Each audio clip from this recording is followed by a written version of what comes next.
All right. Well,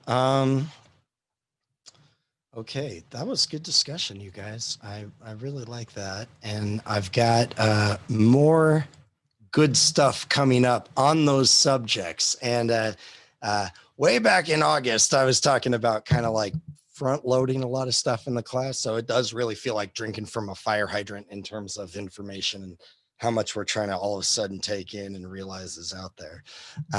But it gets easier as we go along because like a lot of the terms don't really change or they just kind of get associated with each other and you can kind of see like oh things are falling into like certain categories and groups or there's repetition to things and um, the idea of nationalism is nothing new and so here's the thing about World War One.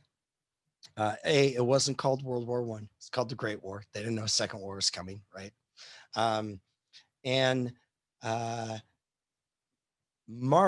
Karl Marx, he predicted there'd be a great industrial war and it would be like, awful, but that it would actually be something that would trigger the communist revolution because all of the poor workers and the working classes across all these industrial nations would realize they have more in common with the poor people working in factories, across the border in one of their other neighboring countries than they did the rich elite of their own country, which we've clearly seen the rich elite are like, they hang out globally, right? They're like, they, it's all international. I mean, they're all over the place. And that's how it was back then. And so Karl Marx said like, well, they'll realize that and they'll all rise up and, you know, take care of, probably kill, all of the owners of all these, corporations and properties and stuff. And they'll seize the means of production and then just kind of share in the, like humanity will share in the spoils of, ridding ourselves of the rich, basically. Like, and it's really bleak and there is violence in there. And that's why that's probably one of the biggest reasons Marx is, pretty controversial. Robin Hood ideology. Yeah. It's like Robin Hood on a massive level, like on a social level, like if we all did that. But he drastically underestimated the power of nationalism and the power of religion, um, because he thought, I think he thought like a globally minded person. That's how he was able to reckon with like world economics. Like people were not quite really doing that to his level until him, and uh, he lived in, he's from Germany, but he spent a lot of the end of his life in London, so he could be near the world's largest economics library in the London Yeah. Library. The history seems to be filled with people underestimating or overestimating certain things and ideologies. Yes. Uh, and because of that, the countries were really able to pull on the kind of national heartstrings of their citizens and people who had learned to kind of become more and more dependent on the government. And they could do it by new means now. Like propaganda is a thing because kind of advertising as a business or career is starting to become a thing. And so, across the board too, America's not the only one. We everybody makes And racist posters and like prints, totally false stories and inflated things that like rile people up. I mean, like not to the level that is happening right now, but it like things still got perpetuated. Um, big example of that propaganda that you just listed is I might be called ignorant, but it's like the 95 Theses of Martin Luther that sparked the reform and revolution of the Catholic Church, and I think that could be an example of early propaganda in a way, shape, or form. uh, that's it. That's really interesting. I'm actually going to be speaking at Desert Christian's High School Chapel in a few Fridays, I think, and their theme is on the Reformation. And so I'm like, oh, cool. I like talking about that subject. So explain that a little bit because I'm curious. Because like it opened people's eyes. The 95 Theses opened the corruption of Catholicism in some shapes or forms. And I'm not going to say all Catholics are corrupt. It's like it basically sparked the Reformation, and it opened people's eyes to the corruption of the Catholic Church. Like they like literally you they were the ideology for the Catholic Church. You could buy your way into heaven, Yeah, yeah, which and was a key point in the 95 Theses. I see how you mean that as propaganda, and I think in like the neutral or even good terms, yeah, that's it. And one of the reasons the Reformation happened then, because it wasn't like people didn't try before. There's always been like heretics who have tried to like get Christianity to change, who are get run off or burned at the stake or But people whatever. were too The, scared to rattle the boat until well, they 95 they Theses. were, and they had more like economic independence in Germany at the time, but they were also like the printing press had just come out, and so not only the Bible could be printed and people could read the Bible for themselves, but they could also print their own, little pamphlets and theology tracts and, uh, catechisms and stuff like that. So that is like, in terms of like the 1500s, that's propaganda, right? Like that's propaganda material. They didn't have like big giant, King Kong posters where the Kaiser with a Kaiser helmet on that are like insinuating the Germans are less evolved than everybody else, or like black people, however, whichever way you Yeah, take it. but yeah, it's just a Pretty more bad. proper version of it. It's not like animated posters. It's just it was more proper. Except it's not like snappy comebacks or snappy lines. It's this is Everything's what's slower going back then. on, and we need to do something about it. Yeah, everything's Which is slower why I say back it's an then. early example of propaganda. Yeah, And and there's probably like, a whole lot more, like from the Spartans all the way to Athens. yeah, and if we think even pop culturally, right? Like my daughter just finished reading the Hunger Games prequel. She's a very fast reader. But the Mockingjay, right? That's propaganda. People are spray painting it. Or in, if you guys watch Man in the Newcastle, Man in the High Castle, the that kind of like sunset or symbol for the rebellion, essentially, or like even in the early Star Wars movies, kind of their symbols of things.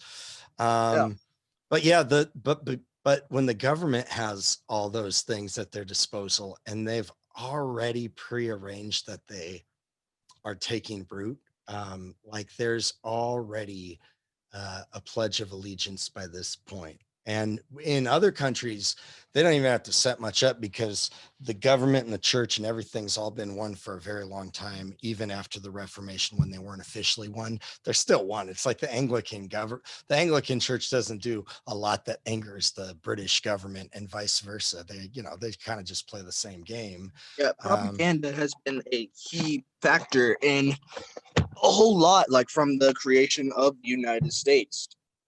yeah, It and enticed people to certainly join to with fight against the war, tyranny of Britain. propaganda gets used to try to shape, and literally when they're creating this, the government, um, and I think during World War II it was called the department or the division of propaganda. Yeah, Like for freaking they were all the they were a world little wars are more, propaganda capitals. yeah, they were a little more open about those things. Like after World War II, we changed the Department of War to the Department of Defense, and then waged more wars than ever before. Like, I'm all, that doesn't what so okay, so anyways, because Marx and other people misinterpreted the power of nationalism, especially as it can get triggered with propaganda, religious symbols, religious wording, like a syncretism of kind of state and church in a way that's subtle, with symbols like, well, kind of like we were talking about last week. Think about how many churches. Well, I've been in quite a few. I've been in lots of churches, but you guys have all probably been in some, or might even go to one where the American flag's on stage. that's very unorthodox theology. That's like, that would not fly with like the early church. They wouldn't be like, let's get the Roman flag up there next to the Bible. That, like, No. what? That's not, they're like incongruous things, but the government kind of is always trying to encroach in on things because the government, whatever form it is run by the rich and powerful. I mean, it's like, and you can have better forms of that, like the rich and powerful of America running America via some degree of democracy and representation and accountability is a lot better than the czar or, you know, being under Putin right now. Like, it's not perfect, but I'll take that over the, you know, over that option for sure. Or, you know, China. I like the I love that observation, and it's very real. And my grandfather owns a church. He doesn't put it. I don't think he's put the American flag in his church, but he sure as heck flies it high when he opens. And Mm-hmm.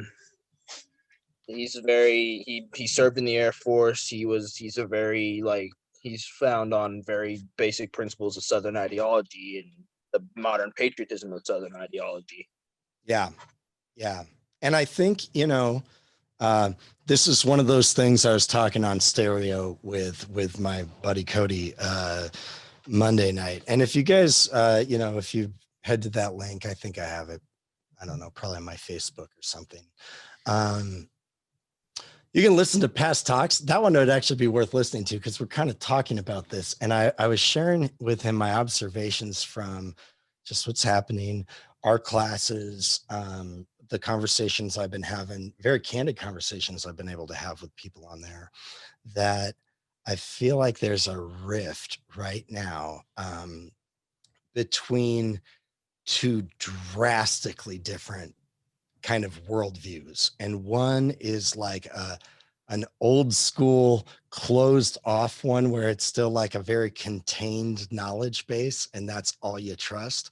But that's like an untenable future. Like everybody, even younger people know, like at some point, like, well, the internet, there's just a lot of information out there. Like we're used to looking stuff up and we kind of want to actually know the best option when we're shopping even or something like that.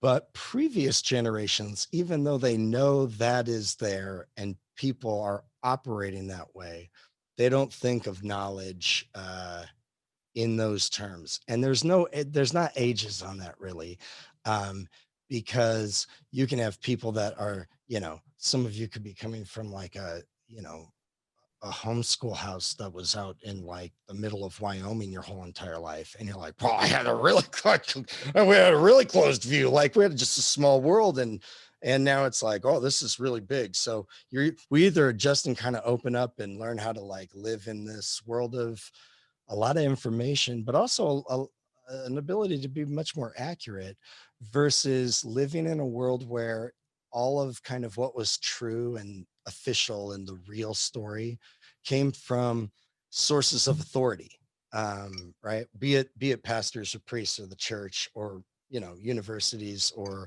the government, and they often sound pretty close to one another. But as those sources of authority they haven't aged well, right? Like the Constitution's not aging well. That 3/5 clause is sitting worse and worse with us as you know, as we get more like turned off to it, like, oh, there was some things we should just not even celebrate about.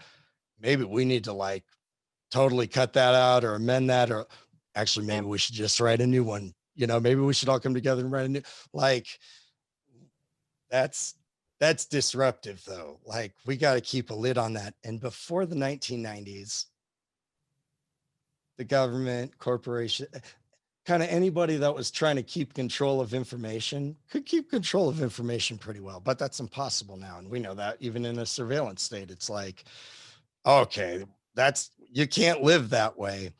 But for people that grew up, you know, especially older than baby boomers, like they grew up in a very, very more closed system than probably anybody ever in history because, you know, their parents and grandparents were like alive when radio was being discovered and stuff. They knew people didn't know things. They're like, geez, like I don't know what's on the other side of the world. That's why a book like Moby Dick is so interesting to people from the 19th century. They didn't have National Geographic channel. They didn't have whale watching charter boats that you could go off the coast of Long Beach on. I'm like, I went whale watching. I know what a gray whale looks like. I know what a sperm whale looks like. I did not know that's how you killed them though. Like, okay, that's interesting. But they just had smaller worlds. They didn't know about lots of stuff.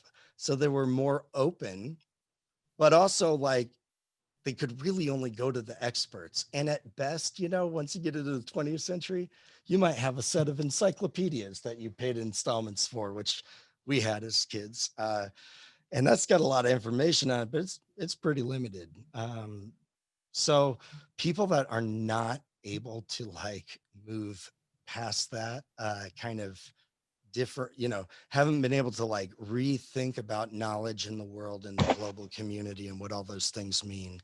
um, I think they might just be stuck. I think they might not be flexible enough to like bend out of that. And I think that might be what is driving some of people to just be able to go like, well, I can live by a totally alternative narrative to like the rest of what everything else is happening around me. And not trust, most of what everybody else considers general trustworthy facts or world news or any of those things. So I've thought a lot about that, and the reasons are historic. And yeah, I just wanted to share that with you guys because I thought it's relevant to, what we're talking about with World War I. nationalism, at World War I, because somebody like Marx was totally looking forward, and technology was changing. Like he wrote that not against wealth of nations, but kind of like, oh, that was written, kind of right as industrialization was starting. It definitely needs an upgrade. Like industrialization is hurting people. This is ugly. And so he writes this, and then is looking forward to kind of like, hey, look, it's kind of clear we're going to be a global, community. Superpower. Right. Well, and just like if you watch Star Trek, right, like, which I never have until last year. And then I watched the original series and I'm like, okay, I'm in. And I got in kind of deep for a minute. But I love how they think about the future. I think about the future when I watch Star Trek because it's like, oh, they're very like imaginative and creative about future scenarios, kind of the way Black Mirror is for those of you guys that have watched it. Star Trek's usually enjoyable and like good things about the future of humanity. Black Mirror is like the twilight zone of possible tech nightmares that could happen in the future. Just so disturbing. You students turned me onto it a few years ago, and I'm like, I kind of wish I didn't know this was here because I feel obliged to watch the rest of them because they're powerful. So people are shifting worldviews right here. People like Marx are looking forward with technology and kind of the way Hamilton was to a degree. But most people are not. They're looking backwards, and particularly in Europe. And this is one of the reasons America wanted to stay out of the war. They're like, yeah, that's not our like. You And guys that's have why fun. You always go to isolationism war was with such each a other. huge thing. Isolationism, Yeah, they didn't want to be involved. They didn't want to plague their country into another war. Like they're now just starting to be more of a country. right. They're They've now got their own booming. Business is empire booming. stuff going on now. And like Europe's always going to war. France and Germany are always fighting each other. Like Russia's always threatening it's always happening, especially all Been that through way the since 19th been that way for a long century. time. So it's like, wow, I'm not going to get in another one of your stupid wars, even if it was like to the scale of Napoleon, whatever. The problem is Hitler is the scale of Napoleon, but he's the industrial version of him, which comes in, shortly He's the after World War Napoleon One. with fascist views in German. Yeah, he is Napoleon as an officer in the French military right now, right? Like in World War One, Hitler's in the French military. He's like I said Sunday night. He's one of those message runners on the front line. Eventually, he gets awarded. Napoleon was a great, Great military general. man. Took charge. Like there's a lot of similarities there. And it's not because like they're both possessed by the same demon. It's not like They're all that. about dividing and conquering. Yeah, it's That like, well, they understand how these certain that is principles all. work that most Ah, people just go, nah, that's impossible, or that's crazy, or nobody'd ever do that. Well, they do that stuff. And it's like, well, we probably have to continue to prepare for people doing the stuff that seems unthinkable, because clearly it keeps happening. I'm not making any specific references, but like, um, yeah, this is a continual problem for us. So nationalism is, drummed up. People are incensed with these kind of, if not made up, sensationalized stories of, you know, atrocities that whatever enemy they were against waged against them. And then you have yes. the churches all mixed in. Oh, Isaac, mute. Um, thank you. When you have the churches all mixed in, it's like, oh, okay. The the Anglican Church is telling all of their adherents that God is with them and for their colony and queen and country, or king and country, and like the flag. And so like when they say go off to war, you'll win, like God's with you. Well, the Roman Catholic Church and the parishes, they're saying the same stuff to the Italians, just like the Russian church is saying it to Russian. Like all the nationalistic churches that were really mixed in with patriotism, they all encouraged all their countries to go to war, promising them kind of holy victory in kind of the, nationalistic pursuit of international peace. And um, just stuff that is, again, not new and not old either. It just keeps happening. But what doesn't happen in America, because America doesn't go into it actually quite so much with religious reasons. They're more straightforward about kind of economic interest, and then like, military threat. The one uh thing I like to use that regards that about the Christians going to using the religious views to go to war is from the oversimplified video on Satori about World mhm. War One. They said this would be the war that will transition from war from being an honorable act to a heinous act in a way. Yeah, just like unthinkable, horrific. Like people are, going with bayonets before this, and now it's machine guns and mustard gas, and it's like, And well, dang. they had strict um, regulations against chemical warfare Yeah, and they other do stuff like that. But anyways. everyone just said fuck it and just started dropping stuff like that, and Yeah, that's what turned it from honor, honor and a godsend for war yeah, to doing it to protect yourself at this point. yeah. And here's the thing, like, nobody won the war, right? The Russians definitely didn't win the war. They lost tons of people, not as much as they're going to lose in World War II, but they still lost a huge percentage of people in total casualties. And they dropped out in 1917. And then they had the Communist Revolution, which didn't have to be the worst thing in the world, but kind of turned into the worst thing in the world. You get Stalin eventually because Lenin dies pretty quickly, and it that gets ugly, and we'll get into that later. But like Germany definitely doesn't lose. But here's the thing, because the Allied forces never actually get into German territory, the German people don't understand how they lost the war. They agreed to an armistice, which means you kind of call Fire. truce for a minute to negotiate like terms of a possible treaty. But like North Korea and South Korea have an armistice. They're technically still at war. Um, in fact, Veterans Day, November 11th used to be called Armistice Day. Because that's the day that they called a ceasefire to have an armistice to negotiate things. But the German government like collapsed and fell apart, and they Went definitely through lose. They They definitely battled the lose the Great war. Depression long before we did.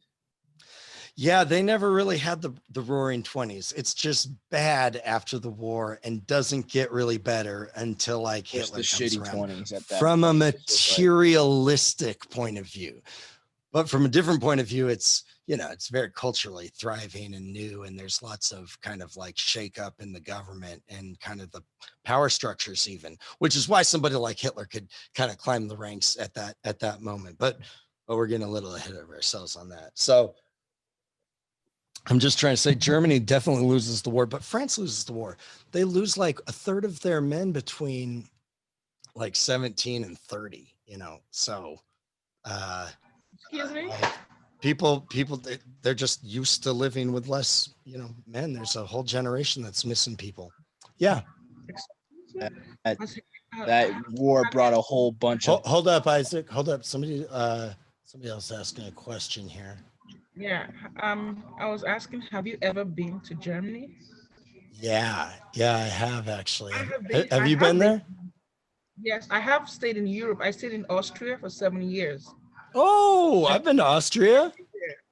I lived there, and Did you I've been to really? Germany. Yes, I've been to Switzerland. I've been to Italy because my dad lives in Italy. Okay. Okay, cool. That's the nice thing about Germany. It's like you can get to a lot of countries from Germany, but that's also the Yes, you thing can about travel. Germany is that you can get kind of attacked from all sides in Germany, just like you can in Poland. But like Germany's, they got a Yes, you much can bigger go army. you can travel by train to a lot of Yeah. places.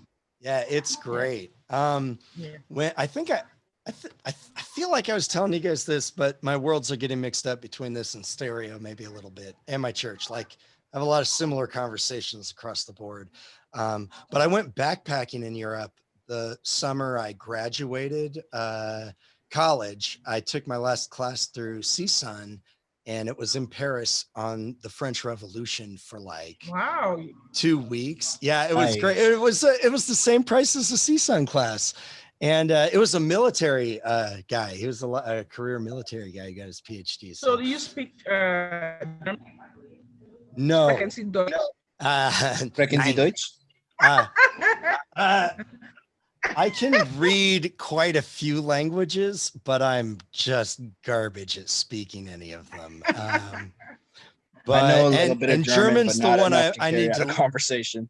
Yeah, German's the one I actually want to work on next a lot, especially looking at maybe going to do a PhD.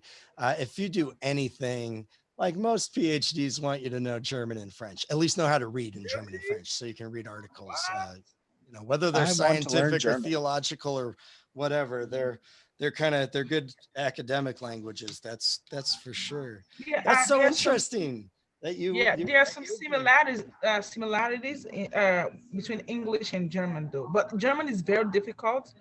It's a very difficult language, but there's some like come is also come when you say come in English, like come in German is also come. Mm. Yeah, So they yeah, have and they like word similarities. orders very different, and yeah, it's got a lot of similarities with English, and then a lot of English is the hardest language to learn. Like English how is we a say bastard like of a how language. yeah, I know. like how we say numbers, like we say like for example, like 23, they read it backwards. They say three before two. Oh, right, right, right. I know. Yeah, when I was in Austria, me my girlfriend at the time, she flew out to meet me for like I went solo for 2 months, and then she came out for the last month of it, and we went to Salzburg, and that was cool. I like that city a lot. And then we went out to Berchtesgaden, which is I think actually might technically be in Germany, but it's like it's like maybe a half hour outside of there. Hitler's like Yes, yes. Eagles Nest Resort. You knew how to pick the spots, man. Wolf's That was Lair. that was a nice place. Yeah, it was beautiful, and I loved Austria. We went down Yeah, and I got lived schnitzel from a yeah, farmhouse. yeah. We have a German bakery down here in Tehachapi. Where at? Like, yeah, in Oh, in Tehachapi Tehachapi? Oh, yeah. called Conan's, Oh, and it's nice. freaking amazing, dude. You should really come over here and check it out. Now you'll make I me drive will. all the way to Tehachapi to check it out. I love stuff like that. Little hole. Yeah, like places.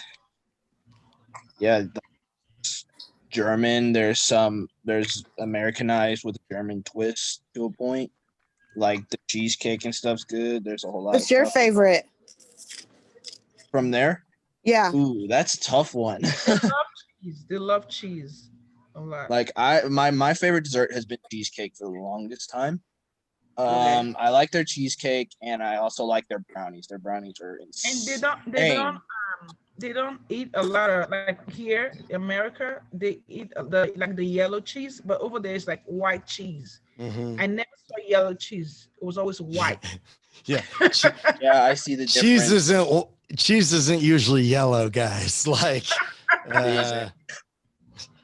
well, Mhm. who's drinking yellow milk, right? Like sometimes Right. like cheddars would look yellow, Yellow like milk if they're is so really aged cheddar, right? Or like they were in a Yeah, like a mold that yeah. died them. But They have like really aged I know cheese over cheese. there, and it's so good. the chocolate, the chocolate's good too. The It's chocolate. so good. German chocolate. But All one thing, right. I don't like about the Germans, they are not friendly at all. They're not friendly. The Italians, like they are so friendly. Yeah, that's true. They're Well, so friendly. they're either super friendly or super stuck up. It depends on what part of Italy you're in, I think, or Mhm. like what kind of group you're in. Cause like, Really? Silly. I've been to Italy several times. They are so friendly. Super yeah, I friendly. mean, I had pretty good experience most places. Germans are definitely like colder and more reserved, but Yes. so are like Yes. Swedish people. Like, I think it's just kind of, I think actually Lutheranism might be a big influencer on that, and they're all those kind of countries in that way are Lutheran, but I digress. Let's go. Let's take the next 20, Let's talk 25 about minutes World War One so we don't get off and look at World Yeah. War One. I mean, we've been talking about it and the Can we talk consequences. about mustard gas? Period. Yeah. Yeah. Yeah. I was just about to ask because people like, do you guys know how Hitler, why is his mustache the way it is? Ask. Do you I guys wonder know I why? wonder whether that was whether that was a fashion statement or he just forgot or he just fucked up shaving or something. I think No, I do read you guys something know? about it. I think I read something about it, Do you but know? he Yeah.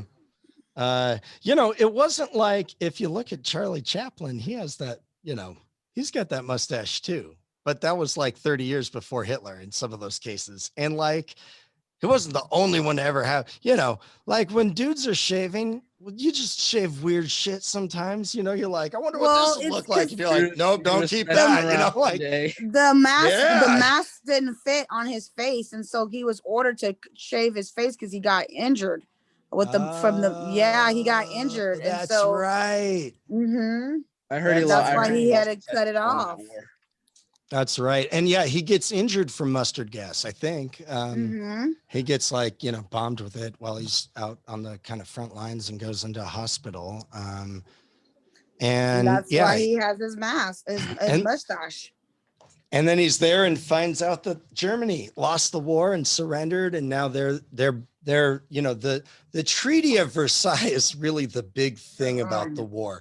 To understand the war, you really have to dive into it, like go through the material, watch the videos on like the Battle of the Marne and the oversimplified videos, watch the footage from there. It's kind of the first time anybody's got real footage of warfare, and it's like the worst warfare anybody could imagine. I mean, they'd freak out if they'd gotten real film footage of warfare from 1,000 years ago too, but this is so much more graphic and terrifying with bombs, and like there's zeppelins, right? They're dropping bombs. There are they're dropping mustard gas on people. They're building cannons, like especially if you look at some of those German cannons that they have to build on tanks, like they are on Giant trains. units. And will do Yeah, some big serious Bertha. damage. And they can shoot like 3 miles, like huge, gigantic shells. Like they're not missiles, but they're Built if like missiles. Yeah, if they can hit, they'll probably do more destruction than missiles, because they're gonna pound into everything and like just create a huge Because blast.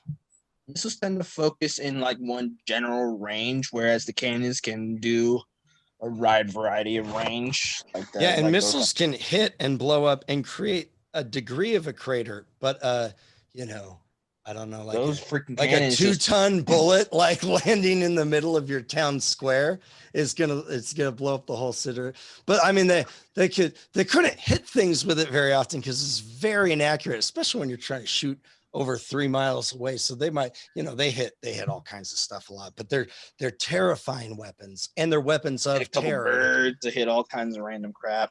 Yeah, I mean, yeah, they hit towns they didn't mean to. Sometimes they hit their own troops, and then there's malfunctions and backfires. And so to really understand the war, watch those videos. And like, if you guys haven't, so here's the Satori board for, this section, the war.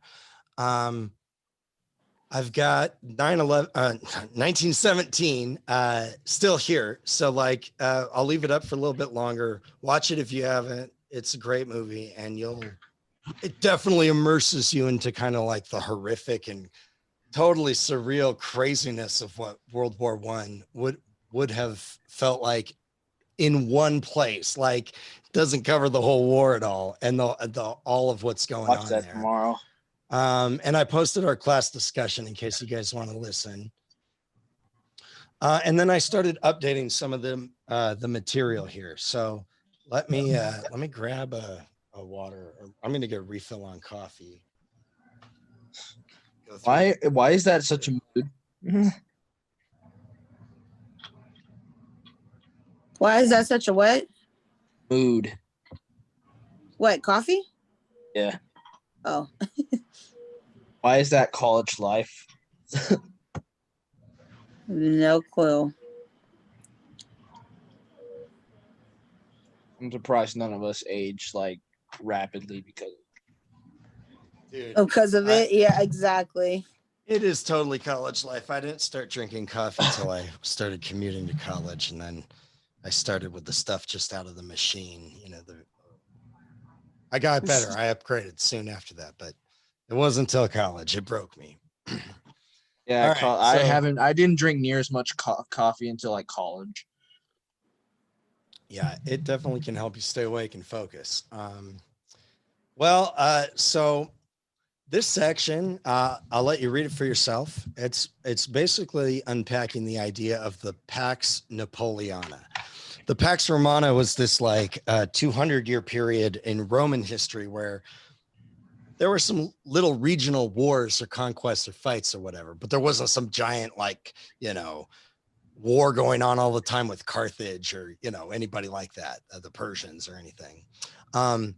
This is a period like that for Europe. Napoleon was horrible. It really was a world war, and it totally affected everything. It affected America. We got the Louisiana Purchase because of it. It birthed the French Revolution. Like it was huge. All the colonial powers got sucked into it, and everybody got affected by it. But it wasn't industrialized, so it didn't happen as fast. The killing wasn't quite as extensive because they didn't have the efficiency of tools, that drive for efficiency where I was saying like, well, where's the line? How do we judge this? That efficiency allows you to kill a lot more people with a lot less stuff or manpower. So Europe had been playing these like little regional battles and kind of the colonial proxy wars where they're getting, indigenous people to fight each other on their behalf. And they were expecting whatever was going to come next. I mean, most people, that it would be a like another one of these border or like regional wars, like the Franco-Prussian War in 1870, which really like unifies Germany into a country. And like, yeah, people died, but they had like, front loading cannons and front loading guns in a lot of cases, hand to hand combat. And it was between two countries over one region. So you could just, whoever wins you can settle it that way. And they went, they fought further. It was a bloody war, but people were expecting that.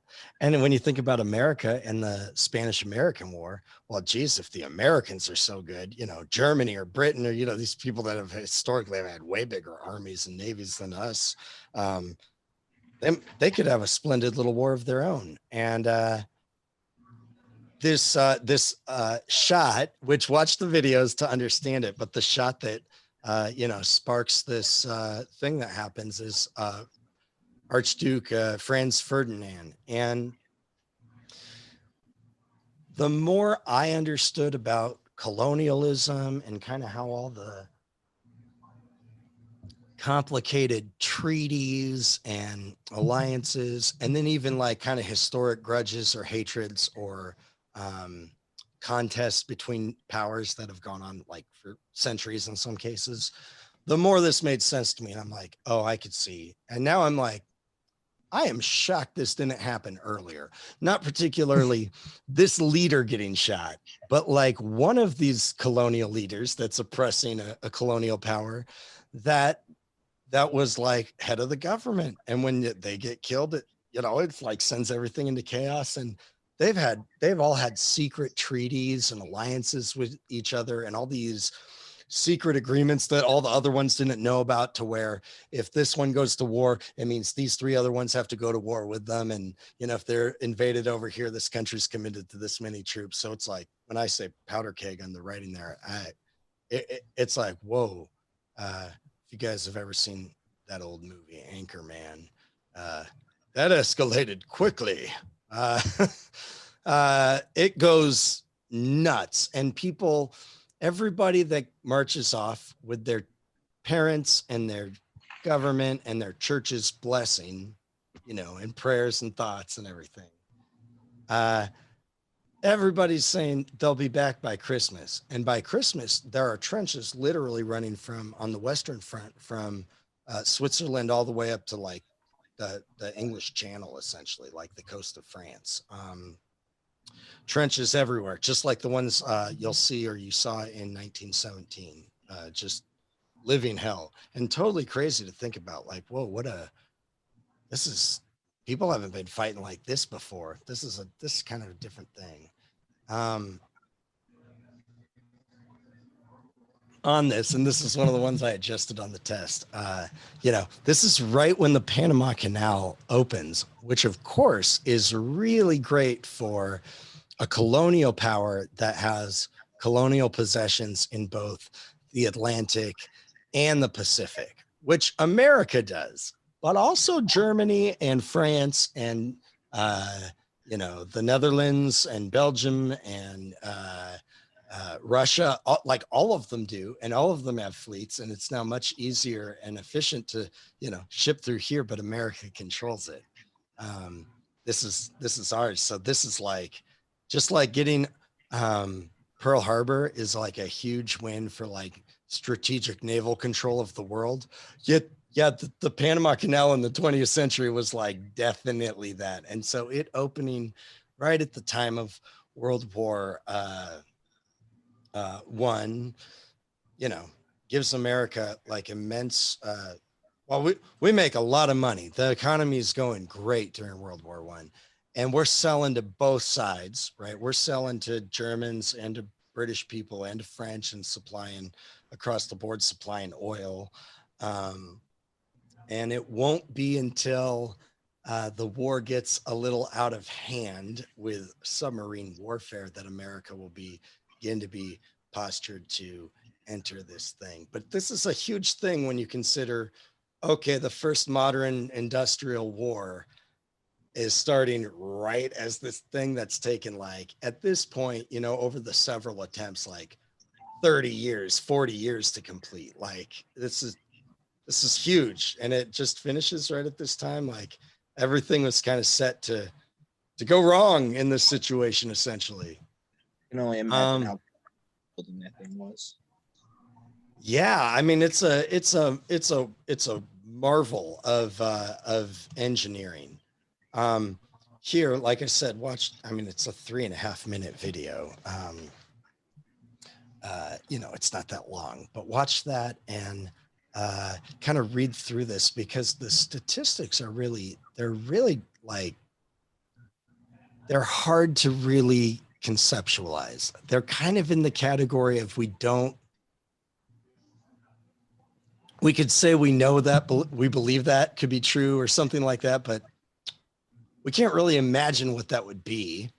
And then try to find some comparisons. So like in the first day of the battle of the, it's either the Marne or the Somme. I don't know what I'm looking at right now.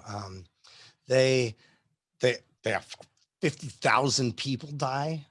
That's like probably about like the young male population of at least the whole entire Antelope Valley. Like all young men between 18 and 30 in the Antelope Valley, the entire are dead. Everybody, every one of us, me included. Me included. That's crazy. About 20. Yeah, like that's insane. That's crazy. We don't have any like category for that kind of death. That nobody has. That's inconceivable. And I think it's one of the reasons we have trouble really wrapping our mind around this and the aftermath and how much things changed, because we've never experienced a war like that. I mean, thank God I haven't, at least. Maybe somebody that's a bit older than me. I mean, but never like this. And so this is like one of those changing points for humanity, really, like not just one generation or one culture or one country. It's kind of like, oh, this is the turning point right here for humanity to enter from like the primitive industrial age into like this kind of like highly technocratic industrial age that will kind of go throughout the Cold War, at least. Where it becomes more robotic than simply machine or like, heavy industry based. And as we'll see in World War II, those kind of like breakthroughs in terms of atomic bombs and, rocketry and that kind of stuff are, they're definitely like really quick advances to where people are right here. So by the end of World War II, us, the Britons and the Germans and maybe one other country, we had jets. I mean, there were really early ones. They're primitive, but like we had jet planes by then. This is like you saw in 1917, the airplanes are like flying, dogfighting. You're like, dude, it looks like you could outrun those planes. Like they're just kind of puttering along with little lawnmower engines in them. And like I said, those are shooting at each other with their handguns even. So you go from that to jets in 30 years, and then in another $14 million aircraft. Yeah, and then in another 25 years, we're on the moon. Like, that's inconceivable as well. So, like, just really trying to wrap your mind around that is really good, because it anchors us in some ways where it's like, that's some of the reason people don't believe in the moon landing. They're like, that's impossible. Like, we weren't even flying, 50 years before that. That's crazy. We can't do that. Like it's got to be a hoax. Maybe they figured it out now, but not back then. We needed computers. But when you understand the trajectory of it, it's like, oh, okay, well, that's pretty remarkable. And unfortunately, we can really only, say that the world wars are what produced such like crazy advancements so quickly. And the same thing with the Cold War in terms of nuclear arms and the space race. We wouldn't have cell phones if it wasn't for this stuff. Maybe we would have, but that's an alternate universe, right? That's not here. This is just what happens, and it's a big shift for people.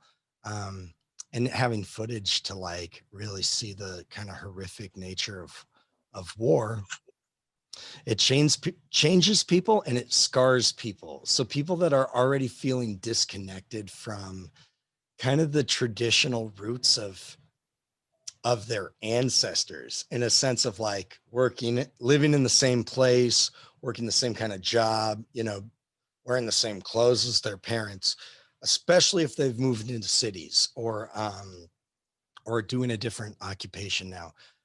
or immigrated, right, to a different country, they're already feeling very disconnected. This fills them with terror, right? Because now everybody realizes, like, oh, this is happening. Like, nobody's stopping. Like, people are just doing This is this with going to get no, ugly real quick. yeah, nobody's coming home by Christmas. That's for sure. Like, they realize it by this point, like, oh, I think we maybe like overestimated the power of our kung fu punch here. Like, this is not gonna, this is not, this is not gonna be a splendid little war the way it was for America. We're all armed up like America right now. Spain was not. Spain had a dilapidated fleet and was like in economic ruins. It was a kind of a punching bag. The way, if you looked at 1905, Russia was for Japan. Japan was like a freshly industrialized country, and Russia was slow and aged and out of date and kind of overly cocky and confident. And they lost bad. And it made Russia build up a huge navy and army and reserves, which come into play right here at World War I. And so nobody wins from the war. Everybody loses. They inflict the Treaty of Versailles on Germany, particularly. Other countries get affected by it. There's partitioning. We'll get into it probably next week. But because nobody wins in Europe, that is like the mark right there of when you start to see mass desecularization. So, like, Europeans as a whole are not involved in Christian religion. It doesn't mean they don't even have Christian faith. They could believe in Jesus, read the Bible.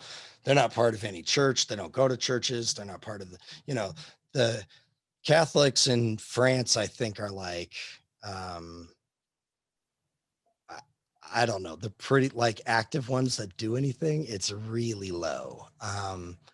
And 20 years ago, people were talking about that trend happening in America because while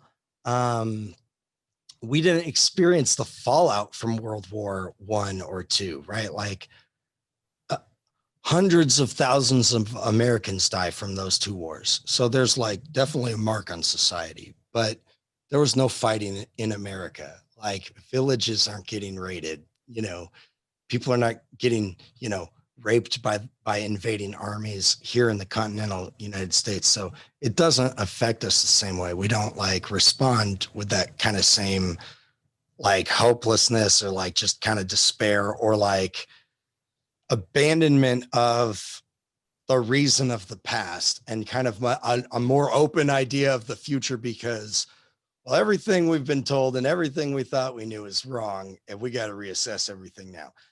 That is happening a little bit right now, I think, with people like, oh my God, we've got to have a whole new, mindset about things or embrace a whole new kind of worldview, which is just nothing but war will probably make people do that because it's so uncomfortable. Yeah. Like, even when the Schlieffen Plan was in place, one day when Germans invaded Belgium, they were committing all kinds of atrocities there. Yeah. But then, and some of them though, then get like blown into propaganda pieces. Cause it's like, oh yeah, some of that did happen, but kind of like we see right now, it's like, well, people put spin on those things and make them out to be more than they are, or hide the really, really bad stuff that they don't want anybody to see. Like the Catholic Church knew about the Holocaust happening. We don't say that a lot, do we? Yeah. I didn't even know that that even was an exist. What? There's documents that came out in the 70s about reports from Pius I can't remember what number he is, the Pope at the time in the 30s, reports from like his ambassadors or the cardinals or whatever about Jewish extermination camps, and like they're quiet, they don't do anything, and but we don't want to talk about that. And then, but then we'll also highlight like, well, all the Germans were just bad, which is like, that's not how Americans felt in the 19 teens during the war. Like, Germans were a huge population. German Americans were a huge population of the country by that point. Huge. Yeah, some of the Germans, didn't even know what was going on in their own country at that point. Well, yes, Even the people who are yes, in the in front World War lines. II. In World War One, like they knew, but they were like getting reports. Like everybody kind of knew. Like everybody's aware of like war happening and the death tolls. But like it wasn't just German Americans that were pro-German in the Great War in World War One, or you know no, not the Entente, the alliance, the Triple Alliance, Austria, Germany, and Italy initially. The Tripite Alliance? What's that? Tripite Alliance? Or something like that. Tripartite. Apartheid, yeah. I think that's in World War II, and that's essentially just Austria's merged with Germany, and they add I think they add Japan in there at that point. Anyways, I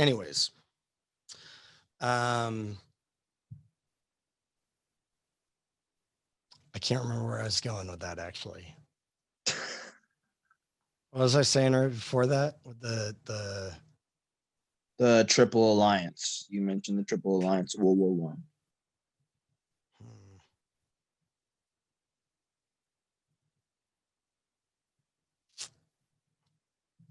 I'm lost a little bit. I don't know where I was. But it's 9:01, so I'll just close it up with this thought. Apologize for throwing you off course. Oh, it's okay. It's okay. I'd rather have conversation and get thrown off course a little bit than just like monologue for 3 hours. Dear God knows we don't need that. Like we don't need that. Just in an absolute monotone voice, just this is all Yeah, that. like we got plenty of that going on in Zoom world and YouTube videos. So we'll keep it. I'd much rather keep it live.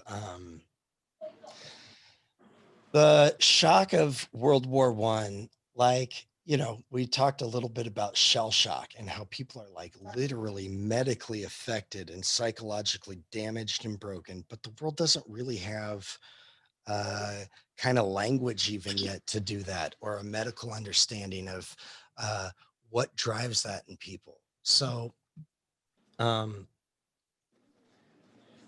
excuse me. We don't know how to talk about PTSD. It's not a thing for us, right? It's not like a something that we have a concept of, right? It's still like suck it up and you deal with it and you move on, a little bit like what you see in 1917. And that, like, as a culture we have that, but that's not really adequate to deal with like, well, the whole world just went nuts, and like that's terrifying. Let's never let that happen again. But then instantly it's like, well, let's forget that, or let's make it it was all the Germans' fault. And it's like, well, that's definitely not going to lead anywhere good. And that's not even true. Like, it was everybody's fault. Everybody like hopped into this thing and kept perpetuating it. And by the end of the teens, once you get to 1920, that secularization process is in full swing. And with it gets replaced lots of different kind of values and alternatives all across in different parts of Europe. And next week we'll look at like kind of those different responses, like Mussolini and Hitler, and what's going on in Japan, and how communism's been working out for Russia. And get up to World War II. Yeah, well, now we have a lot of language. And I think I was sharing this Sunday night in response to our 1917 kind of discussion, that there's a great movie on Netflix, a great documentary called Five Came Back. And it's about, was I telling you guys about that Sunday? It's called Five Came Back. And it is about these 5 directors that came out to Europe and the Pacific to document the war in like a real way. So I'll share my screen again so you can see this, because this is definitely worth watching. It's really well made too. You guys can see my Netflix screen. Yeah, I learned So to. It's It's this one right here. 5 came back, and it's they interview a lot of current directors, but it's about these 5 guys. It's only 3 episodes long too, but about how they not only did this crazy thing of like documenting and filming the war, but of really advocating for and giving voice to what we did call shell shock, or like hysteria, or the shakes, to eventually get to language about PTSD and really bring this to light and say, this is not an issue that you fix by trying harder or like sucking it up. Like that's only going to make this worse. And like, we have to do something about this. So it's like, it's really cool. It's a great little 3-part series that, especially as we're getting up to World War II, and you know, you can immerse a little bit into, because a lot of footage, but a great thing about PTSD, and kind of helps us, you know, understand what people are going through here that we know is the horror of modern warfare. But people here broke. They couldn't even adjust to it. They literally just snapped. Yeah. I learned there's So 2 we'll different talk charts. more about that fun subject next week, I guess. Yeah, I learned more about PTSD. There's 2 different types of PTSD. Well, there's like There's complex and physical and psychological, right? Like you can have physical pain, and you can even have, I've seen studies now on shoot, what's the word for it? It is genetic. physically alters reality to a point. No, yeah, it's like genetic PTSD, like you, or like hereditary trauma. Like if you've been in a culture that was just traumatized for like more than one generation in a row, probably like slavery, or like lots of other situations throughout history, you pass that trauma on to your, you know, offspring, at least for a few generations, until they're not in that situation experiencing that trauma, but they still have all the baggage of it and can be set off by it. But that's different from being in like a combat zone where bombs are going off around you, but it can look the same way. It can manifest the same thing.